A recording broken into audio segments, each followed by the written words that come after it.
Hey guys, what's up and welcome back to this YouTube channel. It's your guy Igor here. This video is dedicated to Canadian housing market crisis that we have here, guys, and whether immigrants did cause it or they did not cause it. I want to address this all in this video because it's really important. A lot of Canadians, they cannot even have housing. Now guys, that's not my car over here, this beautiful Nissan right behind me, but I just want to show you anyways. Kind of cool, it's parked right here. We are getting ready to Halloween, so don't be surprised if you see some graveyards on my video and some ghosts on the background. They are not real. Anyways guys, here's what's happening guys on the market here in terms of housing. Now it's not as bad here in Calgary where I'm from, and I'm a realtor in Calgary. My contacts will be in the description, but it's more bad in Ontario and places like Toronto and places like Vancouver. So here's guys, there is actually a research done by an institute and actually have all the data. So according to the Angus Reid Institute, guys, 1 in 5, which is 21% of people in Canada do not want a house. Okay, so 1 in 5 don't want them. But what happens to the rest of the people? Well, 45% guys, 45% say they would like to get one, but they cannot afford it right now. And while 25% say they would like to, but doubt they would ever be able to afford a house. So they'll be stuck renting for the rest of their life. Unfortunately, this is the current reality, and that's why I decided to make this video for you guys, to open up a little bit of information for you on what's happening on the real estate market here in Canada, guys. Now, if you look at more statistical data, you're going to be even more impressed, you know.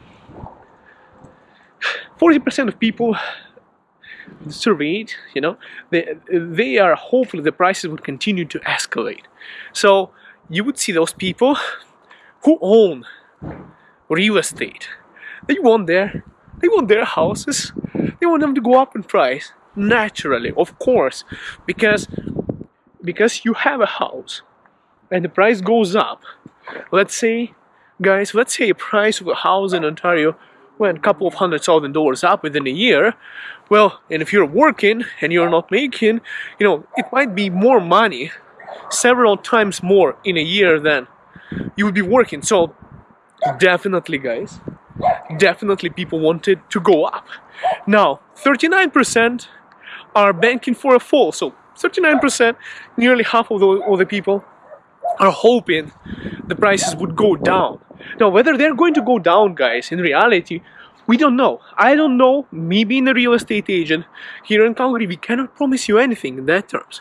Of course, a lot of people want that to happen, but what if it just keeps on climbing and less people would be able to afford it? What if that happens? Next part is 1 in 5 would like to see an average home price to drop by, it's basically 22%, by 30% or more. Of course, naturally, guys, a lot of people would like to see the price go down at least by 30% because more people would be able to afford. And this, guys, is a reality. The truth is, a lot of Canadians cannot afford housing. Now, what happened in terms of housing? Why is there so many people that cannot afford one or have one? Well, the reality is that there is a lot of demand for the housing here in Canada. So a lot of people are wanting to buy something. A lot of people trying to buy something who have money, but unfortunately the supply is less. There are being less houses built. There are being less houses on the market. And when there's so many people wanting to buy so many houses and there is not enough of supply on the market, naturally the sellers can ask for more money. And that's the reason the prices went up. Now, I know some people would be asking, well, blaming the immigrants.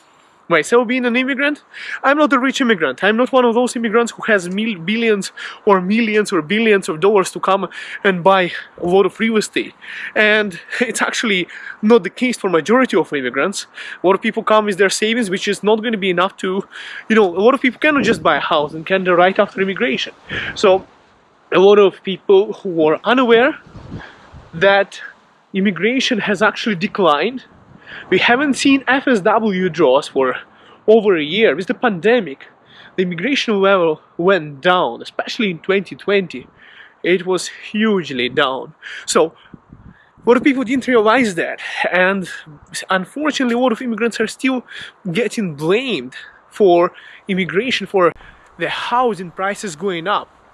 For some reason some Canadians believe that if you lower down the immigration, the houses would be more affordable. Now guys, that's not the case. Really?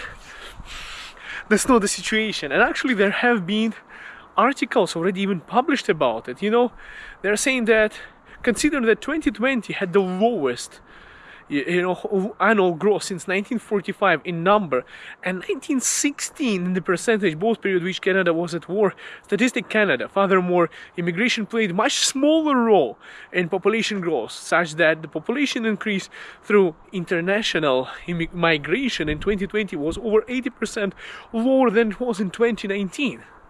So what I'm trying to say is, immigrants and immigration is not responsible in that aspect, as much as some people believe, for the housing crisis.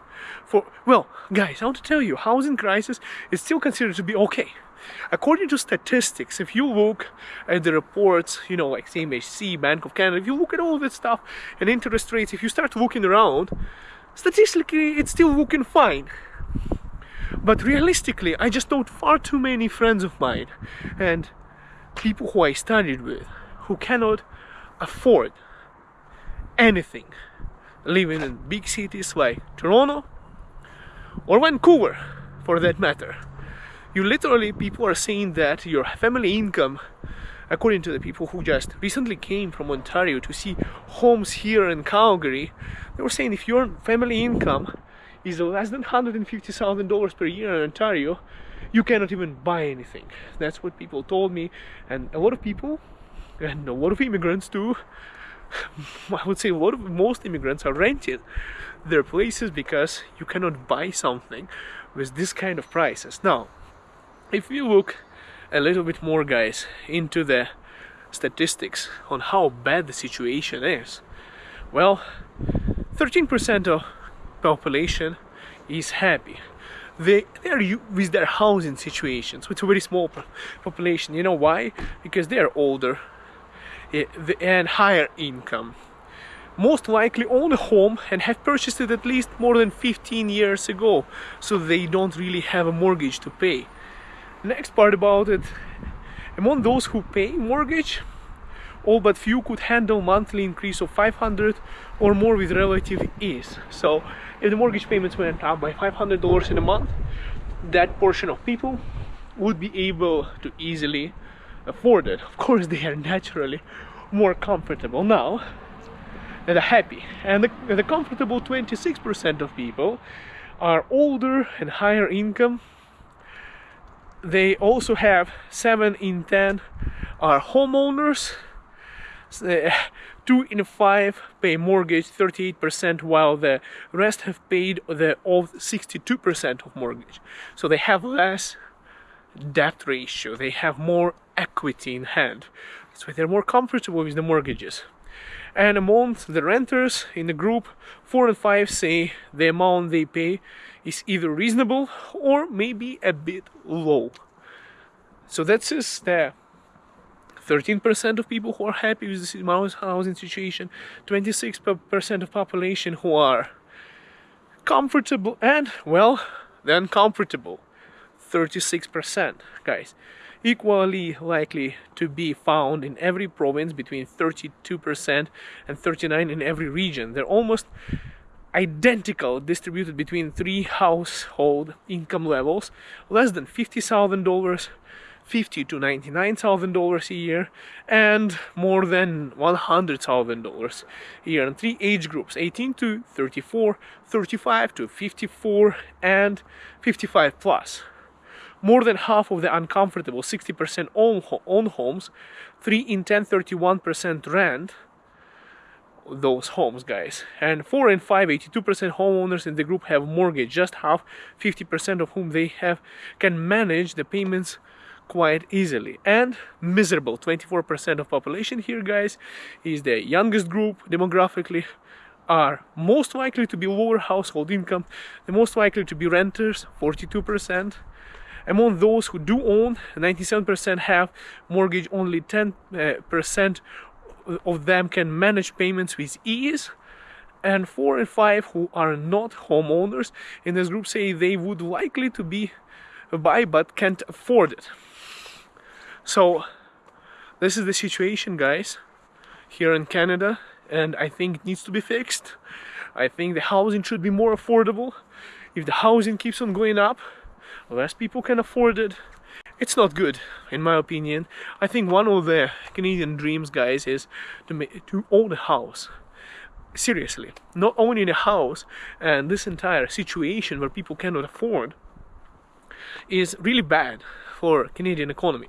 Now, luckily, guys, I am from Calgary, and luckily the price in here is still reasonable. It's going up. It's getting from people that I know, people that I help buying houses and condos. I know that it gets to a borderline from comfortable and uncomfortable, but those people who are not making as much money per household income, guys, there are some people who have a lot of kids, there are some people who have one parent working. For them it's the most difficult situation. They're getting to a border where it's more difficult for them to afford anything.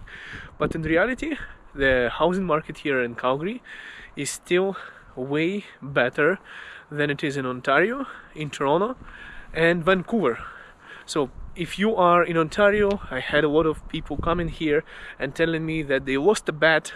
They tried to place over $100,000 and $150,000 over the asking price without putting any financial condition, without putting any inspection to the housing. So literally you just give your deposit and then hope the bank is going to give you the mortgage in Ontario, and then if they don't, you lost your money. So that's how the situation is there. People are drastically overpaying, and some people are just looking to Alberta now. And actually most of the people that I meet here are either from Ontario, from Toronto area or Vancouver area. People who had enough, they are ready to move here, they are ready to change things, they are even ready to start over in their career in order just to be able to afford the place. Now luckily I think Calgary is still really affordable, and there are other provinces too, guys, that are affordable, but I really love Calgary the most. It's really beautiful, one of the best cities here in Canada, and I live here. I don't want to go anywhere. But the prices are going up. Luckily for me, I own real estate, so I don't mind that, but at the same time I'm worried for those people who don't own, those people who are still thinking renting is good, and those people who might lose their opportunity if the prices keep on climbing up. They might not be able to afford a house anymore, they might have to be buying a condo, and even that, at some point, right now it's still very cheap. The condos, you'll be amazed how cheap they are in Calgary, but even that can start climbing up once the houses get into a price range where it's going to be out of reach for majority of Calgarians. So guys, this is the situation here in Canada. Not all over Canada. In Calgary we still have conditions, we still have negotiation power, we still can lower down the price, we still, if it goes multiple offer, it does not go, it usually doesn't go over even $20,000 over the asking price. I'm not even talking $100,000. You gotta be kidding me. You can buy a condo in Calgary for that money. Anyways guys, thank you so much for watching this video. I hope it's helpful. Don't blame immigrants, and I'm looking forward to seeing you guys in Calgary. Bye for now, and by the way, I'm a realtor. My contacts will be in the description of this video. See you soon.